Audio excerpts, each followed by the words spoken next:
Pablo Simón, bienvenido a Línea Clara. Hola, ¿qué tal? ¿Cómo estás? Muchas gracias por atender la llamada de este podcast. Un placer. En primer lugar, Pablo, ¿cómo estás llevando el confinamiento? Bueno, pues como toda la población, quiero decir, estamos en una situación excepcional, en unas circunstancias del todo imprevistas, en el que era muy complicado anticipar hace apenas un mes o incluso unas pocas semanas que nos íbamos a ver en esta situación, e intentando mantener la cabeza fría en medida de lo posible. Yo tengo la suerte de, al ser profesor universitario, poder teletrabajar con una cierta normalidad, pero hay muchas otras personas que no pueden hacerlo y está en una situación más complicada. Así que, en fin, intentando mantener la moral alta porque no hay duda de que este confinamiento será largo. ¿Te ha parecido apropiadas las medidas del gobierno? Así en genérico, es decir, yo creo que tenemos que distinguir, porque estamos en una tesitura complicada entre dos cuestiones diferentes. Una son las medidas propiamente dichas, por lo que toca tanto a la contención del virus como a la compensación de aquellos sectores que económica y socialmente se van a ver afectados, y del otro lado el tiempo de la aplicación de las medidas. Respecto a la primera parte, a lo que viene a ser la contención, es evidente que el estado de alarma, la distancia social, es lo que todos los expertos recomiendan para tratar de frenar la propagación del virus, y que en este sentido la mayoría de países de nuestro entorno o ya habían empezado a aplicarlas, como el caso de Italia, o están en curso de hacerlo, como puede ser ahora Alemania, Francia o incluso Reino Unido, que parecía que iba a seguir una vía distinta. Entonces, en un principio, estas medidas van en el sentido que uno debería esperar, son medidas duras, son medidas que tardaremos en ver sus efectos, y son medidas que no es descartable que incluso sean reforzadas. Es decir, yo no descartaría a priori que en un momento determinado vayamos a ver el cierre prácticamente total, salvo de aquellos servicios y empresas que son esenciales, ¿no? Es decir, que podríamos ver que incluso, pues eso, el transporte público deja de funcionar, o incluso que empresas que ya han ido voluntariamente parando su producción lo hacen porque el decreto del gobierno se endurece. Del otro lado, estamos también esperando las medidas de compensación, es decir, cuáles van a ser aquellas medidas económicas de las cuales ya el gobierno está discutiendo para tratar de frenar y de paliar los efectos que va a tener sobre nuestra vida diaria, el cierre de tantos negocios y el parón de la actividad económica. Ya las medidas se tienen que poner negro sobre blanco y ir discutiendo, hay muchas dudas sobre todo, y algunos agujeros que yo creo que en los próximos días iremos viendo, es justamente estos decretos que aprobó el gobierno la semana anterior. Y por último, la cuestión que dejaba para el final, porque aquí sí yo soy más crítico, que es la que toca al tiempo de aplicación de las medidas. Es decir, tengo la impresión de que nosotros, como ha ocurrido en otros entornos, pero eso no exime nuestra responsabilidad, hemos puesto en marcha como país demasiado tarde algunas de estas medidas, y tengo la impresión de que, sobre todo en el periodo de las 2 semanas anteriores a la declaración del estado de alarma, y especialmente la última, en la cual hubo comunidades autónomas que sí que aplicaron medidas de contención de manera independiente y que el gobierno no siguió, pues ha complicado más la situación de lo debidamente necesario, con estas circunstancias en las cuales la contención era meramente recomendaciones, no eran obligaciones, digámoslo así. Y yo creo que ahí hemos perdido un tiempo valioso, e incluso hemos contribuido a la expansión del virus, simplemente porque pues hubo gente que cerraron las universidades en Madrid y se volvió a sus pueblos de origen, o cosas similares que sin lugar a dudas pues han favorecido una mayor extensión del contagio. Yo creo que esto es algo que discutiremos en su momento, hablaremos en términos de responsabilidad política cuando toque y cuando la situación sea más estable. Pablo, entonces, a tu parecer, ¿crees que una posibilidad es que la próxima semana, cuando el Congreso autorice la más que probable, el más que probable alargamiento de este estado de alarma, crees que se podría endurecer estas medidas de confinamiento? No es descartable por una razón muy sencilla, porque más allá del tiempo propiamente dicho, lo que tenemos que ver es la eficacia que tiene en detener la curva, y la proyección de curva de contagio en España es más pronunciada que la de Italia. Si a lo largo de la semana que viene no vemos una reducción en el ritmo de crecimiento, es posible que tengamos que hablar de un endurecimiento de estas medidas, y eso pasaría por, como comentaba antes, el cierre directo de todas aquellas actividades industriales y de servicios servicios que no sean esenciales para el sostenimiento de los servicios básicos. Esto es algo que nos acerca más, digámoslo así, a la solución que han aplicado los países de Asia, digámoslo así, y que es verdad que, en fin, pues será todavía más duro y tendrá una implicación económica mayor, pero a lo mejor es la única vía para intentar que la situación de contagio pase lo antes posible y, por lo tanto, que la recuperación y la reconstrucción social pueda empezar cuanto antes. Decías en tu primera respuesta que creías que el gobierno se había equivocado al tomar tarde estas decisiones. ¿Piensas que ha sido el factor político importante para que el gobierno tardase en tomar estas medidas?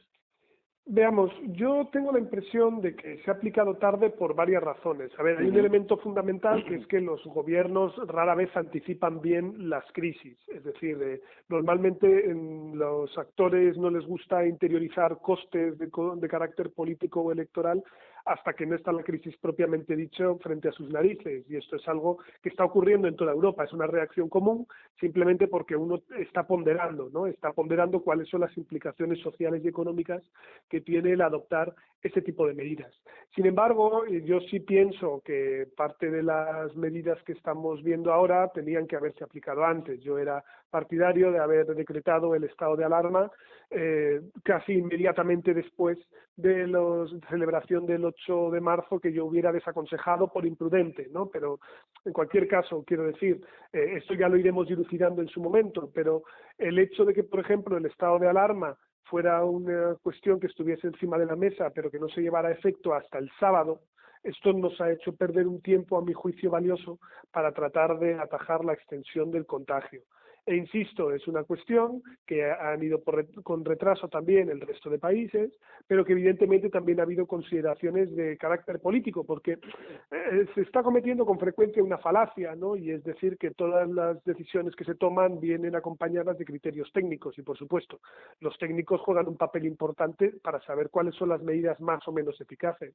Pero así y todo, la implementación de esas medidas implica una priorización, una ordenación de preferencias, implica ponderar costes y beneficios, y eso lo hacen los responsables políticos, y la prueba más evidente es que está habiendo diferentes medidas de contención en diferentes países, cuando se supone que la técnica es solo una, ¿no? Es decir, ¿cómo es posible que con el mismo diagnóstico técnico Italia, Corea del Sur, España o Reino Unido o Alemania apliquen medidas diferentes, con grados distintos de severidad? Pues eso a mí lo que me está revelando es que los responsables políticos sí que tienen un papel importante a la hora de determinar qué medidas aplican y cuáles no. Uh-huh. En cuanto a la respuesta política a esta crisis, el rey también ha dado un discurso. ¿Qué te ha parecido? Bueno, yo creo que el rey ha cometido un doble error, a mi juicio. El primer error es que en una situación en la cual se proclama el estado de alarma por primera vez en España con un grado de dolor y de dificultades para todos los españoles tan importante, con un contexto en el cual hay tanta incertidumbre y hay un shock que atraviesa la sociedad en su conjunto, el jefe del Estado tendría que haber salido el mismo domingo a hablar. Es decir, tendría que haber, uno de los elementos que ha tenido el jefe de Estado ha sido un retraso en la intervención que tenía que haber realizado antes, cuando España estaba mirando a sus instituciones y necesitaba cierta insufle de moral, por decirlo de alguna manera. Pero además el rey lo que hace el día de la proclamación del estado de alarma es emitir un comunicado de la Casa Real a propósito de la cuestión del rey Juan Carlos I y de la implicación que tiene con casos de corrupción. El que lo haga en un contexto en el cual el país está en shock, esperando que dicho comunicado pase por alto, sea pasado por alto por la opinión pública, es un error de una magnitud enorme, porque era imposible que la gente lo pasara por alto, y era casi preferible que el rey, si esas informaciones iban a estar presentes a futuro, asumiera el coste y el desgaste de que los medios de comunicación salieran publicaciones de ese tipo, pero que él estuviera a la altura de las circunstancias cuando hacía falta. Es decir, el hecho de que el rey se haya retrasado a la hora de dar su discurso y que incluso haya hecho un comunicado vinculado a temas de corrupción para intentar tapar ese escándalo en un contexto de shock le ha generado una situación, a mi juicio, de importante descrédito, que además no pudo solventar, creo yo, en su discurso, porque en su discurso fue muy plano, muy frío, no dijo nada en términos de aliento a la opinión pública en un contexto complicado. Por lo tanto su tardanza como su falta de nervio a la hora de hacer el discurso, yo creo que ha hecho que el rey Felipe VI haya perdido bastante crédito ante la opinión pública. No lo podremos ver hasta que no haya encuestas oficiales, esto no lo sabemos, pero es indudable que el jefe del Estado no se ha colocado a la altura de las circunstancias de un país que está atravesando una crisis sanitaria de esta envergadura. Te hemos leído en el diario El País tu artículo Autoritarismo viral. Hacías mención en él a dos tipos de legitimidad. Me gustaría que nos explicases ese aspecto en concreto de ese artículo. Bueno, lo que trataba de plantear en ese artículo es que la legitimidad de cualquier sistema político, es decir, en qué medida los ciudadanos aceptan las reglas y el funcionamiento del mismo, tiene como dos grandes componentes, ¿no? De un lado, lo que llamamos la legitimidad difusa, es decir, en qué medida alguien siente una adhesión a un régimen político por las reglas o por los valores que incardina. Y del otro lado, la que llamamos legitimidad específica, o en qué medida la gente se siente cercana a un régimen político en función de los rendimientos que genera, es decir, de los resultados que da. Lo que tradicionalmente dice la literatura es que los regímenes dictatoriales solían ser capaces de generar legitimidad específica, pero lo tenían más difícil para generar legitimidad difusa. Es decir, que para un dictador es muy importante el demostrar que su sistema político funciona en términos de mejorar el bienestar de la población, porque de lo contrario sería muy fácil que cayera todo él y por lo tanto todo el mundo sabe que una dictadura es injusta, pero si es una dictadura que al menos funciona, pues le sirve como una especie de vacuna para tratar de hacer que su sistema tenga algo de legitimidad y que por eso, por ejemplo, el franquismo insistía tanto en esto de 40 años de paz y de prosperidad para España como un elemento de que, bueno, a lo mejor no puedes votar a tus políticos, pero al menos el sistema funciona, ¿no? Lo que planteábamos, o lo se ha planteado en la literatura tradicionalmente para las democracias, es que las democracias sí que hay un punto en el cual comienzan a generar legitimidad difusa, es decir, que en un contexto en el que a lo mejor hay una crisis económica, los ciudadanos nos enfadamos con el gobierno, pero no con el sistema democrático, que se podía separar las dos cosas y por lo tanto los partidos, el malestar, el ejecutivo, las elecciones, son como una especie de fusible que se puede quemar y se puede recambiar sin necesidad de cambiar el conjunto de la caja. Lo que sí estamos viendo, y esto lo hemos visto a partir de la crisis económica de 2008, es que realmente las democracias están menos blindadas de lo que se piensa. Es decir, de que en democracia también importa que haya resultados económicos y haya un mínimo de bienestar, y que si este no se da, entonces la gente le retira el apoyo. Y la pregunta un poco que planteaba ahí es si una pandemia global, un contexto en el que tenemos que ver cómo responden nuestros sistemas políticos, puede terminar haciendo que la gente confíe menos en la democracia simplemente porque la democracia no ha sido capaz de frenar la expansión del virus. Un argumento que en cualquier caso es algo que habría que discutir un poquito más pormenorizadamente, ¿no? Porque evidentemente ha habido democracias que están respondiendo mejor que otras, ¿no? China es autoritaria y Corea del Sur es democrática y las dos han podido responder. Pues bueno, la cuestión está en saber en qué punto nuestras democracias no se verán también amenazadas por esta crisis. ¿Hasta qué punto sale tocada la Unión Europea de esta crisis del coronavirus? En términos de opinión pública sale tocada porque se supone que estamos hablando de una amenaza de carácter global, es decir, estamos en un contexto en el cual una pandemia puede amenazarnos a todos porque hay libre movimiento de personas, de mercancías, de servicios, de capitales, y esto hace que la coordinación entre diferentes países sea fundamental. Y la Unión Europea en este contexto ha reaccionado con relativa tardanza y además ha sido vista como alguien que no ha apelado a la solidaridad entre diferentes países para tratar de resolver los problemas, sino que cada uno de los estados, de manera independiente, ha ido aplicando las medidas que consideraba adecuado para tratar de contener la pandemia dentro de sus fronteras. Y esto es algo problemático porque estamos en un contexto en el cual realmente la gobernanza global debería ser el intento de solución de esto. Lo que estamos viendo justamente es que el Estado-Nación es quien está ganando la partida otra vez y está demostrando que puede aplicar medidas que tengan un carácter eficaz.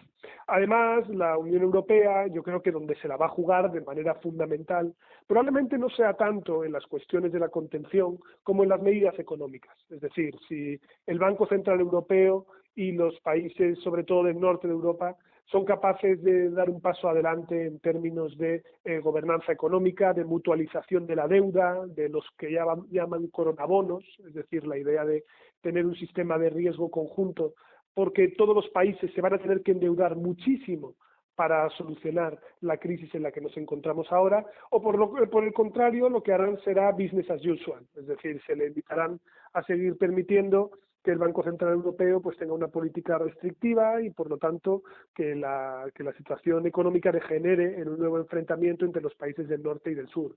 Y eso yo creo que será una amenaza grande para la propia Unión Europea, porque la opinión pública difícilmente podrá ser europeísta si no ve que las instituciones europeas, en un contexto en el que es tan evidente que vamos a tener un importante coste social y económico en nuestros países, da un paso al frente y ayuda a los sectores que van a estar más desfavorecidos. Hacías mención en tu respuesta, en tu reflexión, al papel de los Estados-nación. ¿Cuál crees que es ese papel en la actualidad?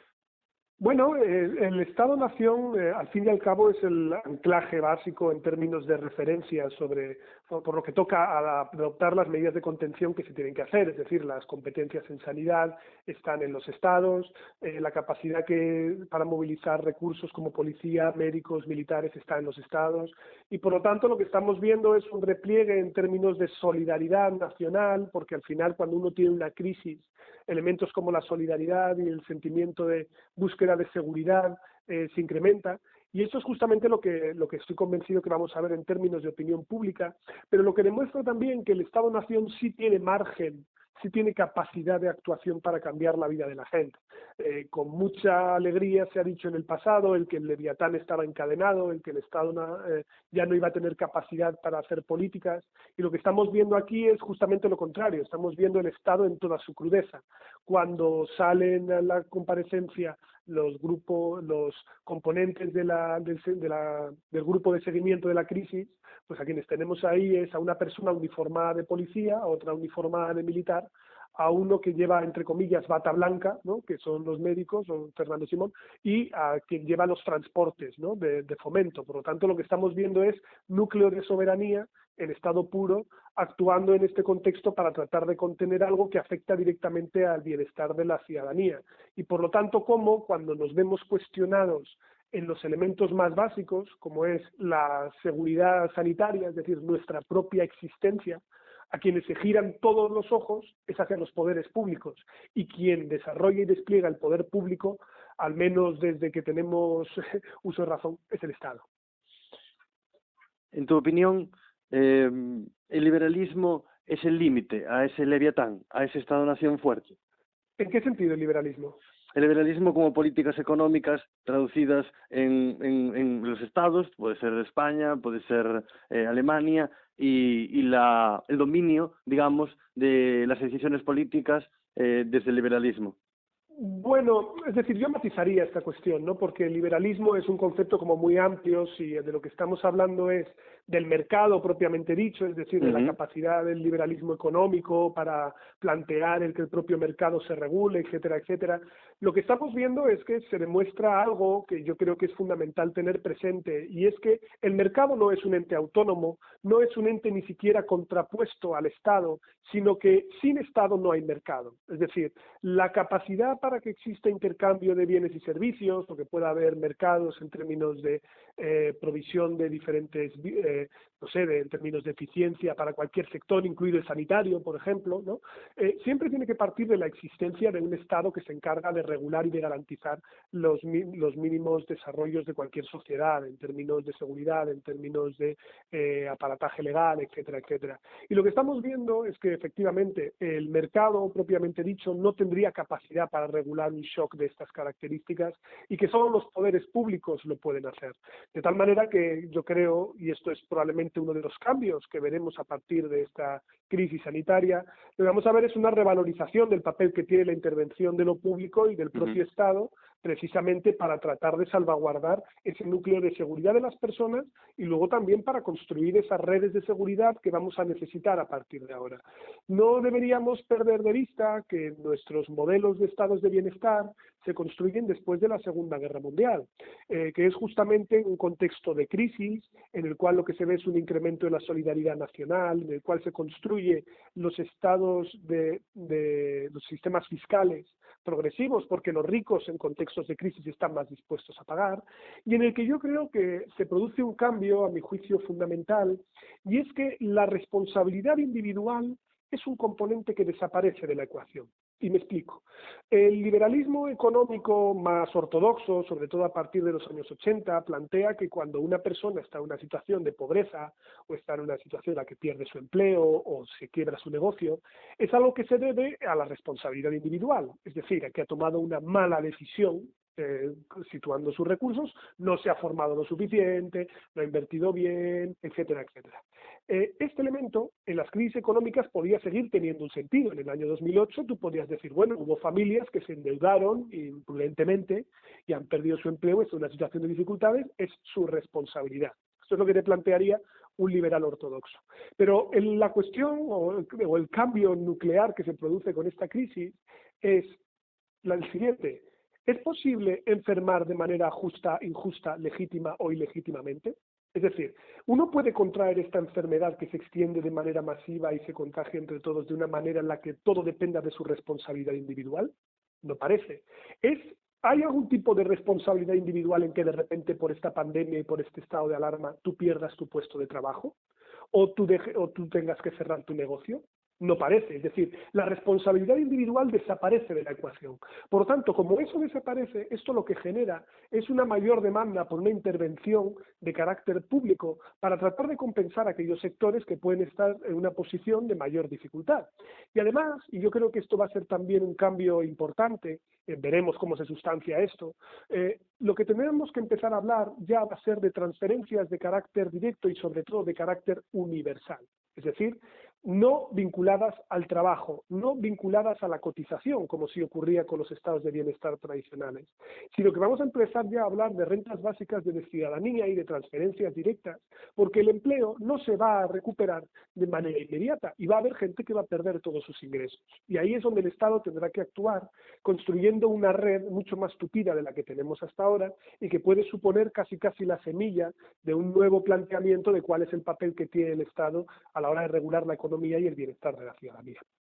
Estamos entonces ante un cambio de era, por decirlo de algún modo, en lo económico. ¿Y crees que también hay un cambio de era en un punto de vista geopolítico? China está tomando el mando de la situación. Veamos, a ver, desde la primera perspectiva es imposible saber. Es imposible saber porque estamos en lo que en inglés se llama una critical juncture, ¿no? Estamos en un momento, en el centro de una tormenta, en el cual en función de las decisiones que tomen los actores aquí, iremos en un rumbo o en otro. Por lo tanto, no sabemos si esto va a cambiar los paradigmas o va a ser una crisis episódica y después vamos a volver a intentar hacer como que todo sigue igual. Yo creo que esto último es menos probable en cualquier caso, ¿vale? Porque esto va a tener unas turbulencias económicas que de entrada hacen que toda la legislatura en España vaya a pivotar en torno a cómo nos vamos a recuperar de este shock, ¿vale? Y estamos hablando de que uno puede tener un paro cardíaco de 2 minutos y volver a reanimarse, pero uno no se recupera de las secuelas de un paro cardíaco en 2 minutos, sino que esto le lleva un tiempo. Pues exactamente lo mismo va a pasar aquí. Es decir, esto va a tener implicaciones y yo no sé si estamos ante un nuevo paradigma, pero desde luego estamos ante un cambio en términos de la capacidad que van a tener los estados para actuar y ahora veremos qué decisión toman los diferentes países, qué recetas económicas deciden aplicar el Banco Central Europeo y la Unión Europea, si está a la altura de las circunstancias o no. Esto de un lado. Del otro lado, respecto a la implicación geopolítica, yo creo que efectivamente esta crisis lo que va a hacer es acelerar el desplazamiento de poder hacia el sudeste asiático, cosa que ya habíamos visto durante los últimos años, pero que ahora todavía se va a precipitar más, justamente porque estos estados han recuperado más rápido, estos estados son ahora los que tienen capacidad para proveer de ayuda a muchos países, como la propia España o Italia, que han recibido ya más mascarillas provenientes de China que las que han tenido provenientes de países de su entorno, y por lo tanto que va a llevar a unas circunstancias en las cuales efectivamente el poder, en términos de lo que llamarían ahí soft power, es decir, el poder no solo ya duro propiamente dicho, es decir, no solo el poder en términos militares, económicos, sino también en términos de prestigio, el poder blando, es decir, en términos de relaciones, en términos de valores, se va a mover mucho más todavía hacia el sudeste asiático, hacia los países que están en torno al estrecho de Hormuz, cada vez van a tener el estrecho de Singapur, pero que va a tener cada vez más influencia. Entonces yo creo que esto es un cambio que ya venía produciéndose, pero que ahora todavía se va a acelerar más. ¿Cómo crees que saldrá de esta crisis? Sé que es difícil anticiparlo, pero desde un punto de vista político, ¿cómo saldrá de esta crisis el populismo nacionalista? ¿Reforzado o tocado? Pues no lo sabemos, no lo sabemos porque sería muy prematuro intentar anticipar cualquier consecuencia política de esta cuestión. Es cierto que hay algo de evidencia empírica que señala que cuando se producen inversiones económicas en términos sociales, se mina algunas de las causas estructurales que ayudan a crecer al populismo nacionalista. Es decir, una tesis tradicional que se ha planteado sobre por qué los partidos de nueva derecha radical o los partidos más populistas incrementan sus niveles de apoyo, se conecta con que, por ejemplo, hay lo que se llaman los perdedores de la globalización, ¿no? Los sectores sociales que se ven abandonados porque no hay inversión pública, porque ven que se deslocalizan sus empresas, se desclasan, quedan atrás, etcétera, etcétera.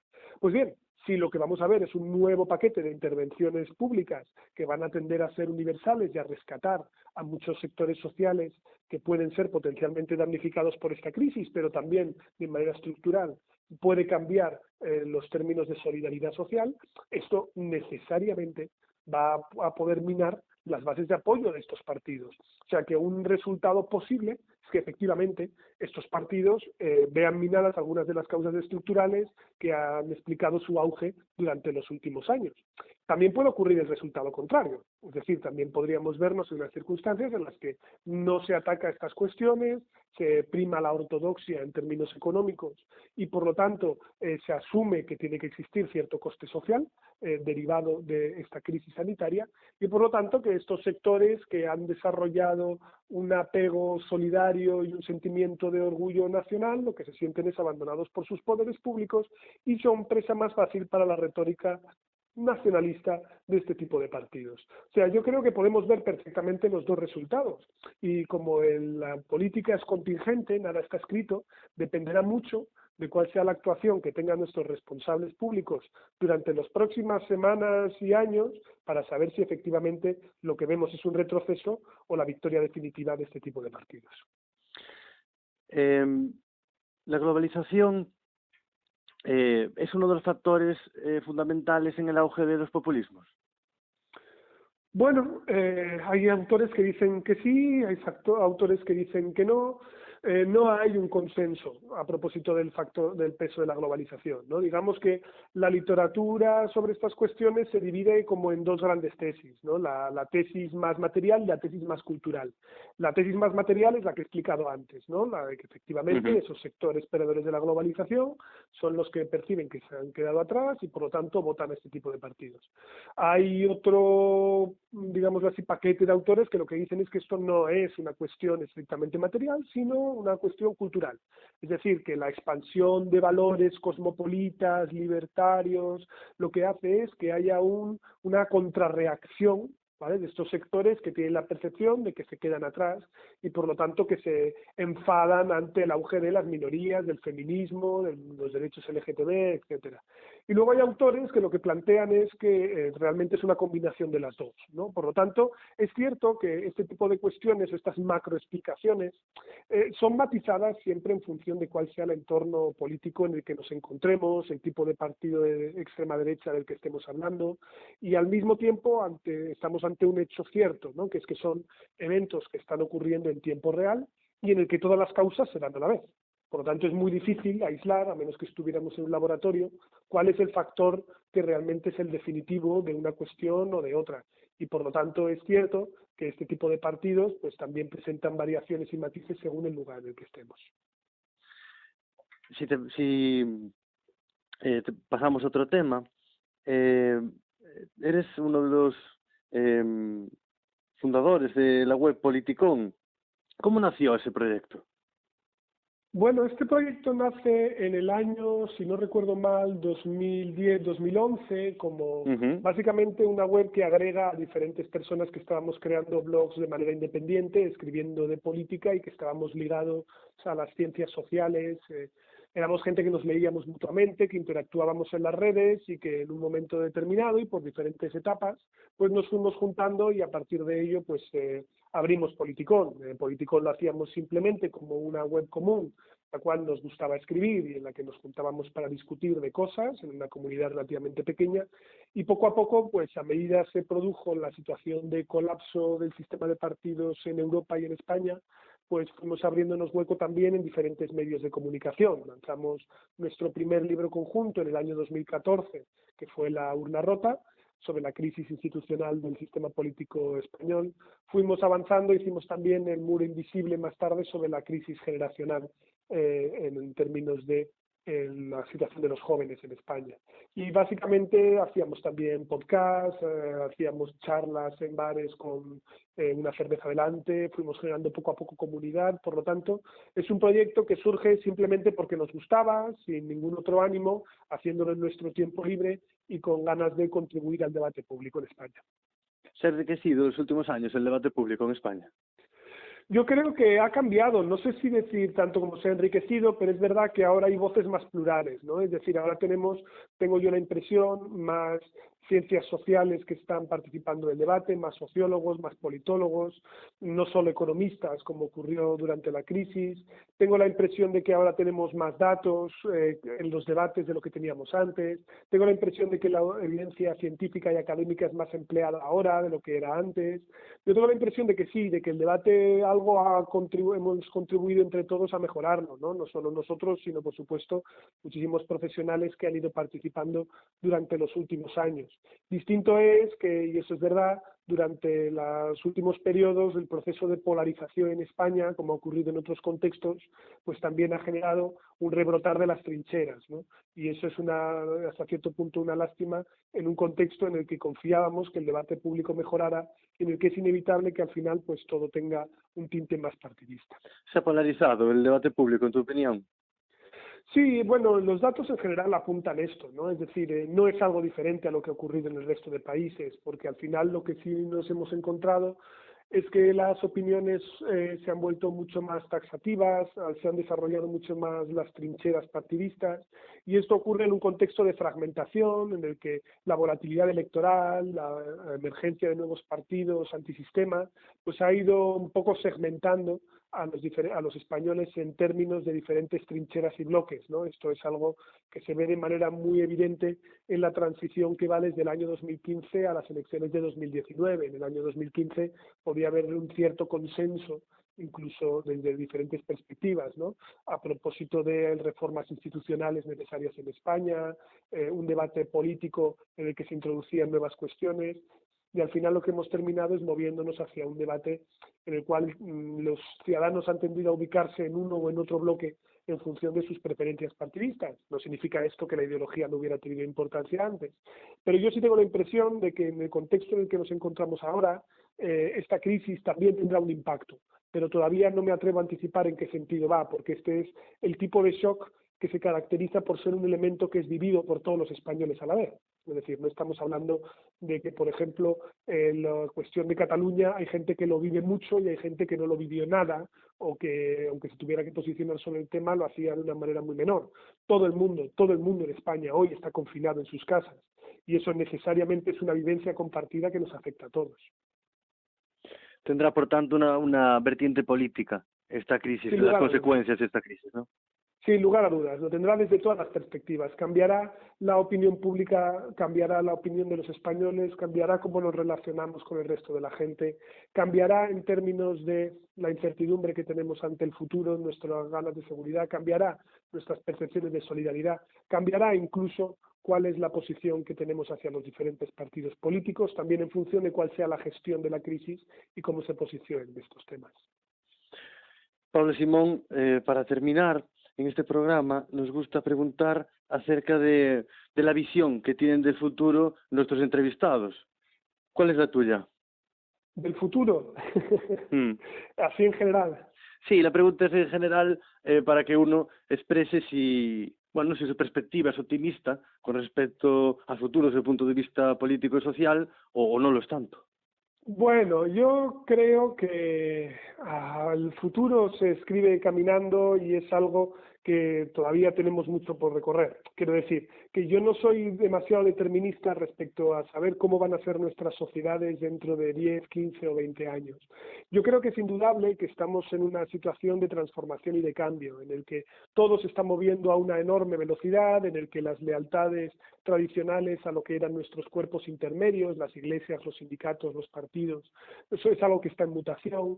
Estamos viendo nuevas maneras de relacionarnos y de comunicarnos y, por lo tanto, que vamos hacia unas sociedades que van a tener que ser necesariamente diferentes a las que han sido hasta ahora. Yo tengo la impresión, y esto ya hablo un poco desde mi perspectiva muy personal, de que España durante estos últimos 40 años, con todos sus defectos y sus virtudes, ha sido capaz de tener una transformación brutal y pegar un salto de gigante en términos de crecimiento y de desarrollo, teniendo como tenemos pues nuestros problemas, como todos los países. Y yo tengo la impresión de que incluso en un contexto complicado como en el que nos encontramos ahora, lo que podemos es aspirar a un futuro en el que muchos de los retos que tenemos en el presente los podamos solucionar. No creo que confrontemos ninguna problemática que haga que las generaciones que llegan ahora tengan que indefectiblemente vivir peor que la generación que les ha precedido. Yo tengo la impresión de que si somos capaces de solucionar este contexto de crisis de una manera razonable, con una red tupida que nos permita proteger a los más vulnerables, si somos capaces de desarrollar sentimientos de solidaridad, si la Unión Europea está a la altura de las circunstancias, yo creo que al final conseguiremos una de las cosas que es de agradecer y que tendríamos que mirar, ¿no? Más allá de las reformas concretas que todavía nos quedan para hacer, y es que Europa en su conjunto siga siendo, como es hoy, uno de los lugares mejores del mundo para nacer y para morir, es decir, uno de los continentes con mayor nivel de vida y prosperidad. Muchas gracias por atendernos, Pablo Simón. Ha sido un gusto entrevistarte. Un placer, cuidas mucho. Un saludo, cuídate. Salud.